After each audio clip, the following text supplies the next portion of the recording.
Hello সুপ্রিয় শিক্ষার্থী বন্ধুরা, অষ্টম শ্রেণীর ষান্মাসিক মূল্যায়ন পরীক্ষার তৃতীয় পরীক্ষাটি হচ্ছে ইসলাম শিক্ষা। তোমরা অলরেডি প্রথম দুইটি পরীক্ষা দিয়েছো এবং আমাদের চ্যানেলের সাথে যারা পূর্বে থেকে ছিলে তারা কিন্তু সাজেশন এবং হচ্ছে সর্বশেষ মুহূর্তে প্রশ্ন এবং প্রশ্নের উত্তর সহ পেয়ে গিয়েছো এবং সেগুলো মাধ্যমে তোমাদের পরীক্ষা আমি আশা করি ভালো হয়েছে।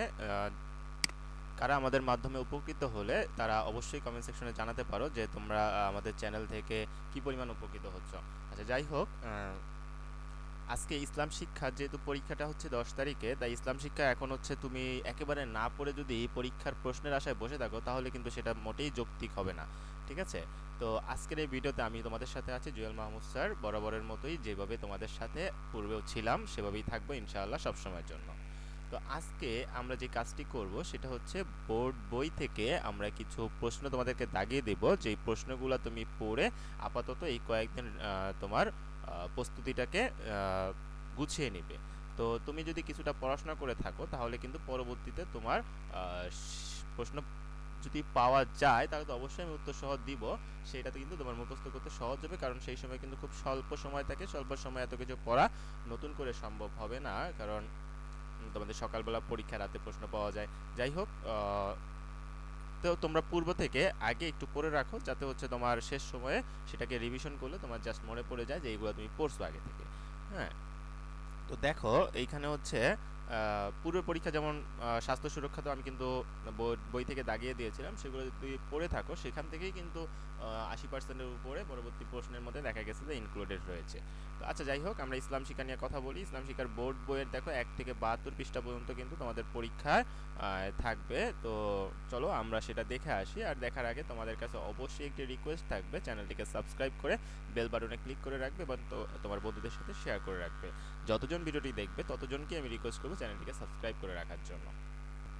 আচ্ছা, এটি হচ্ছে তোমাদের কিন্তু হচ্ছে বই। আমরা যদি 1 থেকে 72 পৃষ্ঠা পর্যন্ত আমি তোমাদের কাছে দাগাই দিব। দেখো আমরা চলে যাচ্ছি তোমাদের, তাহলে এই পরীক্ষায় তোমাদের আছে কোন কোন অধ্যায় তোমরা অবশ্যই জানো। তোমাদের প্রথম এবং দ্বিতীয় অধ্যায় এই যে পর্যন্ত আছে, 1 অধ্যায় এবং হচ্ছে 2 অধ্যায়, এই দুইটি অধ্যায় তোমাদের পরীক্ষায় আছে।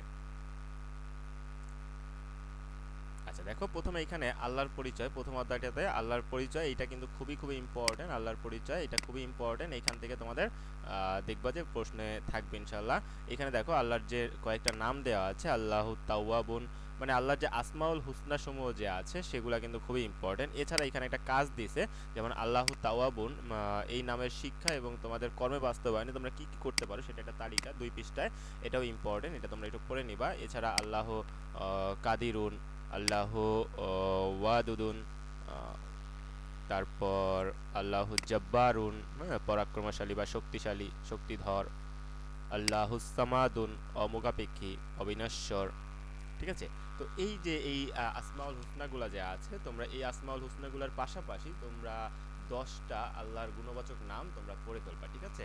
এগুলার পাশাপাশি টোটাল তোমরা 10টা, ন্যূনতম 10টা আল্লাহ আসমাউল হুসনা, আল্লাহ সুন্দরতম নামসমূহ, 10টা আল্লাহ সুন্দর নাম তোমরা পড়ে ফেলবা। ওকে? আচ্ছা, তো এখন দেখো এরপরে তোমরা এই যে 5 পৃষ্ঠায় চলে আসবা। 5 পৃষ্ঠায় আসার পরে এই যে মহান আল্লাহর পরিচয় তথা আসমাউল হুসনা জানার মাধ্যমে আল্লাহ সম্পর্কে তোমরা যে নতুন বিশ্বাসগুলো তোমার তৈরি হলো, সেই বিশ্বাসগুলো তুমি এখানে জোড়ায় কাজ বা একক কাজ যেভাবে আসুক তুমি এইখানে এই অ্যান্সারটা করবা। হ্যাঁ, এইটা তোমাকে পড়তে হবে। আসমাউল হুসনা সম্পর্কে জানার কারণে তোমার যে বিশ্বাসগুলো তৈরি হয়েছে সেগুলো এখানে লিখতে হবে। এরপরে যদি আমরা আসি,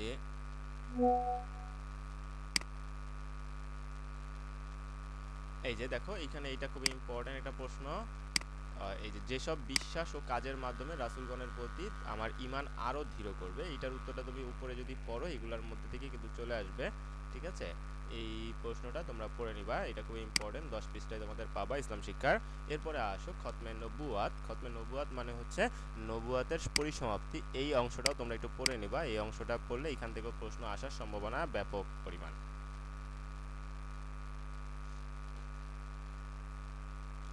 এখানে একটা প্রশ্ন আসে, মহানবী হযরত মুহাম্মদ সাল্লাল্লাহু আলাইহি সাল্লাম আল্লাহর পক্ষ থেকে প্রেরিত সর্বশেষ নবী, এইটা তোমরা একটু পড়ে নিবা। হ্যাঁ, এই প্রশ্নটা খুবই ইম্পর্টেন্ট, এটা একটু পড়ে নিবা। এরপরে হচ্ছে ইমাম মাহদী, এই যে এটাও ইম্পর্টেন্ট, কিয়ামত দিবসের তাৎপর্য ও আমার বিশ্বাস, এই প্রশ্নটা একটু তোমরা পড়ে নিবা। ঠিক আছে, এইটার উত্তরটা তুমি এই যে এই কিয়ামত অংশের মধ্যে পেয়ে যাবা।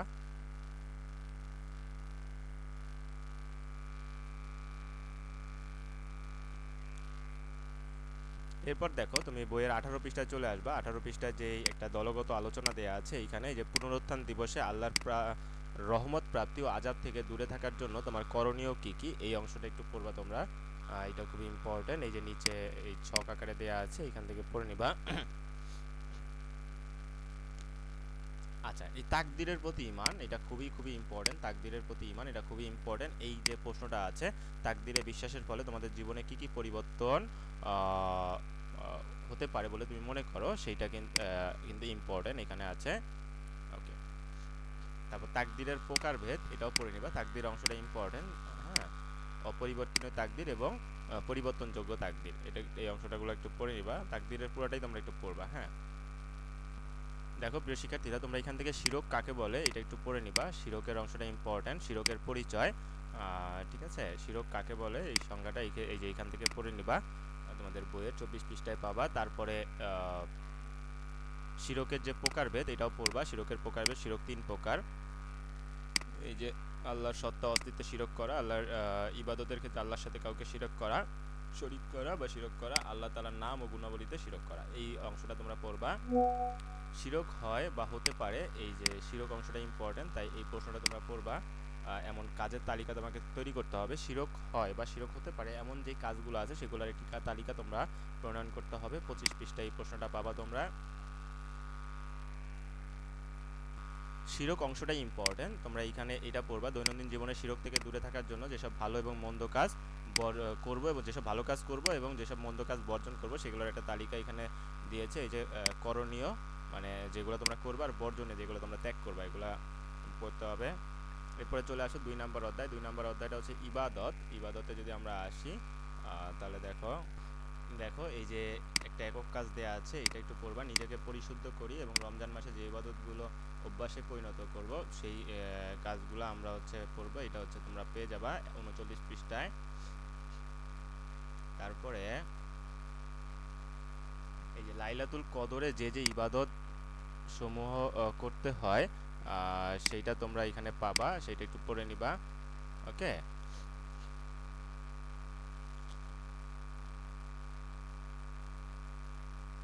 এই যে এটা খুবই ইম্পর্টেন্ট, এটা একটু পড়ে নিবা। লাইলাতুল কদর নিয়ে আলোচনা করি ও সেই অনুযায়ী আমল করি, এই টাইপের প্রশ্ন আসার সম্ভাবনা আছে 41 পৃষ্ঠায়। এরপরে আমরা চলে যাব এই যে ঈদের দিন। ঈদের দিন আমাদের কি করণীয় এবং কি বর্জনীয়, এটা তোমাকে পড়তে হবে। ঠিক আছে, এটা পেয়ে যাবা 44 পৃষ্ঠায় তোমার ইসলাম শিক্ষা বইয়ের। এই যে এটা উত্তরগুলো এখানে পেয়ে যাবা। ঈদের দিনে সুন্নত আমল, এই যে এখানে আছে।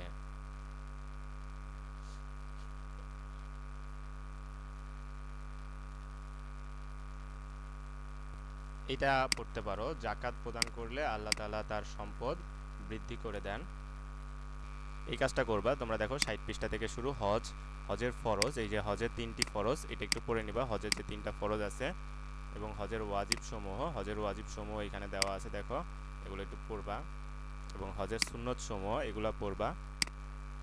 ঠিক আছে, 61 পৃষ্ঠা পর্যন্ত, 60 থেকে 61 পৃষ্ঠা পর্যন্ত এগুলো একটু পড়ে নিবা। হ্যাঁ, তারপরে এই যে হজ ফরজ হওয়ার 5টি শর্ত, এটাও একটু পড়ে নিবা তোমরা।